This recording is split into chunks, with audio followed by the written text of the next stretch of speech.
Hi friends, welcome to the will power partner YouTube channel. दोस्तों, आज हम लोग जानने वाले हैं एक ऐसे इंसान के बारे में जिसने बचपन में तेल बेचा, पकौड़ा बेचा, पेट्रोल पंप पर काम तक किया। जो भी किया पूरे मन के साथ किया और एक समय बाद बन गया एशिया का सबसे अमीर आदमी।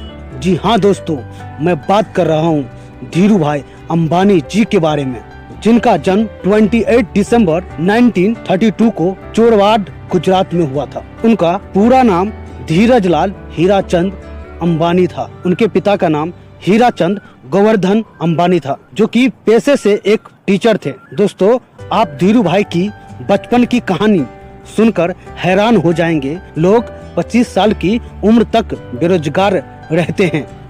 वो 12 साल की उम्र में सरसों का तेल की पूरी टीन खरीदकर खुदरे रेट में पूरे गांव में मार्केट में घूम घूम कर बेच लेते थे। और कुछ दिन बाद वो पकोड़ा और भजिया का ठेला लगाने लगा मार्केट में। एक दिन एक आदमी आया उनके ठेले के पास और बोला, दिखने में तो अच्छे घर से लगते हो, फिर ये ठेला क्यों लगाते हो? तो दोस्तों, पता है धीरू भाई अंबानी ने क्या कहा? उसने कहा, कोई भी धंधा छोटा या बड़ा नहीं होता, बस आपकी सोच बड़ी होनी चाहिए, बस आपके सपने बड़ी होनी चाहिए। दोस्तों, इस सिद्धांत को उन्होंने जीवन भर फॉलो किया। दोस्तों, धीरू भाई 18 साल की उम्र में यमन देश पहुंच गए 1850 में और एक पेट्रोल पंप पर पेट्रोल भरने का काम करने लगे। फिर उनका जॉब कुछ दिन बाद एक बंदरगाह पर एक बहुत बड़ी कंपनी में एज अ क्लर्क के पोस्ट पे लग गया और कुछ महीनों बाद यमन देश का करेंसी गायब होने लगा। चारों ओर हाहाकार मच गया। आखिर ये करेंसी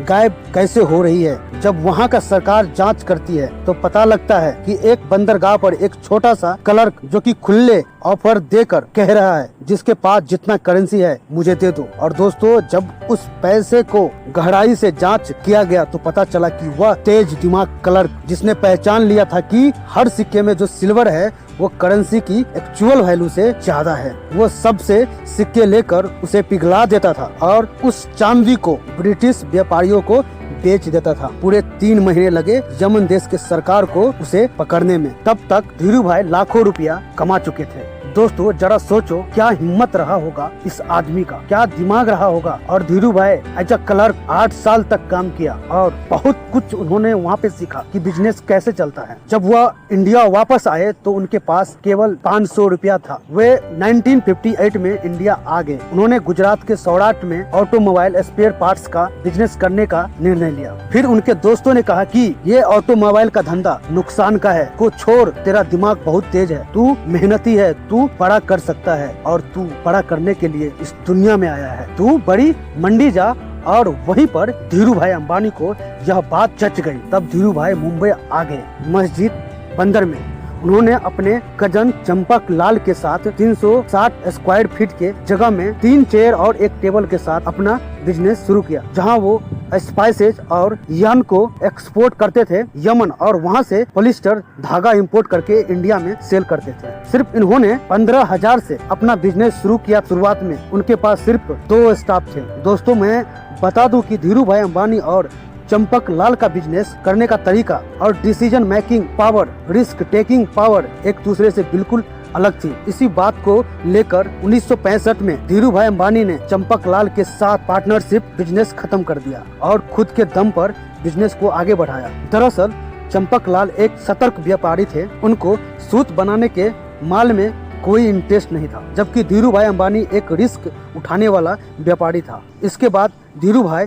ने सूत की व्यापार में जमकर पॉजिटिव सोच के साथ मेहनत किया। धीरू भाई को पहले से पता था कि माल की प्राइस बढ़ेगा और उससे उन्होंने जो मुनाफा कमाया वो उनके ग्रोथ के लिए बहुत फायदेमंद साबित हुआ। धीरे धीरे धीरू भाई अंबानी को कपड़े की बिजनेस की काफी अच्छी समझ हो गई। इस व्यापार में उन्हें अच्छा मुनाफा होने लगा। दोस्तों, इस व्यापार में अच्छे रिस्पॉन्स मिलने के वजह से धीरू भाई ने अहमदाबाद के नरोदा में अपना बिजनेस मिल शुरुआत कर दी 1966 में, जहां पर वो पॉलिस्टर सूत का इस्तेमाल करके कपड़ा बनाते थे और इस कपड़े का ब्रांड का नाम बिमल रखा। ये नाम धीरू भाई के बड़े भाई के बेटे का नाम था और इस ब्रांड को पूरे भारत में जम के प्रचार किया, न्यूज़पेपर में, टेलीविजन के माध्यम से। फिर उसके बाद विमल ब्रांड धीरे धीरे भारत के सभी छोटे बड़े शहरों में फेमस हो गया। साल 1975 में वर्ल्ड बैंक के टेक्नीशियन टीम ने रिलायंस टेक्सटाइल पर रिसर्च करना शुरू किया, वहाँ विजिट किया। फिर रिसर्च करने के बाद रिलायंस टेक्सटाइल का फीडबैक अच्छा आया। फिर 1980 में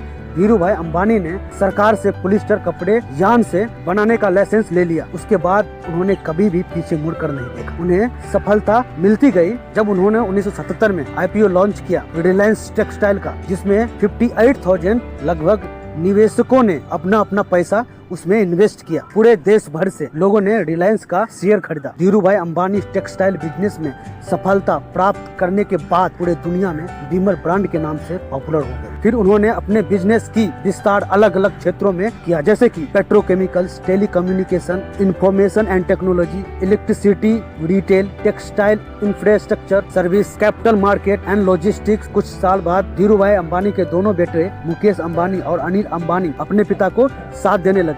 फिर कंपनी और भी तेजी से रफ्तार पकड़ लिया। और दोस्तों, जिन्होंने रिलायंस का शेयर खरीदा था उनको भी अच्छा प्रॉफिट हुआ। फिर एक समय आया धीरू भाई का तबीयत बहुत खराब होने लगा। फिर कोकिलाबेन हॉस्पिटल में उन्हें भर्ती कराया गया, लेकिन ब्रेन डेड होने के कारण वो बच नहीं पाए और उनका निधन हो गया 6 जुलाई 2002। फिर दोनों भाई अपने कंपनी को 3 साल तक सुचारू रूप से अच्छी तरह से चलाया। फिर कुछ दिनों बाद बिजनेस में आपसी सहमति नहीं होने के कारण दोनों भाई में अक्टूबर 2005 में बिजनेस को 2 भागों में बांटना पड़ा। संपत्ति बांटने के बाद अनिल अंबानी तो ज्यादा प्रोग्रेस नहीं कर पाए, पर मुकेश अंबानी अभी करेंटली में 2022 में 14 टाइम्स एशिया के सबसे अमीर व्यक्ति रहे हैं। सलाम है एक ऐसे महान इंसान को, सलाम है एक ऐसे महापुरुष को जिन्होंने पकौड़ा और तेल बेचकर एशिया का सबसे अमीर आदमी बनकर दिखा दिया। इनका कहना था कि बड़ा सोचो, जल्दी सोचो और आगे का सोचो, क्योंकि विचार पर किसी का एकाधिकार नहीं होता। धीरू भाई अंबानी को